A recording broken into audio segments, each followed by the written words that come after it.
बताओ कि जब स्कूल में आपको नोज़ी आ जाए तो वो किससे साफ करते हो? अपने रुमाल से। किधर है रुमाल? वो घर पड़ा है, इस रंग का, नीले वो रंग घर का। पड़ा है, स्कूल में नोज़ी आए तो वो उड़कर आ जाएगा? हाँ। कैसे उड़कर आएगा?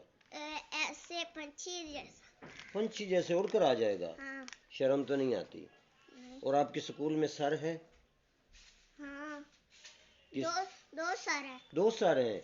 ये लेकिन आपका तो एक सर है, ये देखो। हाँ हाँ, ये तो एक सर है आपका। एक सर, ये सर नहीं, दूसरे स्कूल में सर होता है। वो क्या करता है? वो वो पढ़ाता है बच्चों को। और ये सर क्या करता है?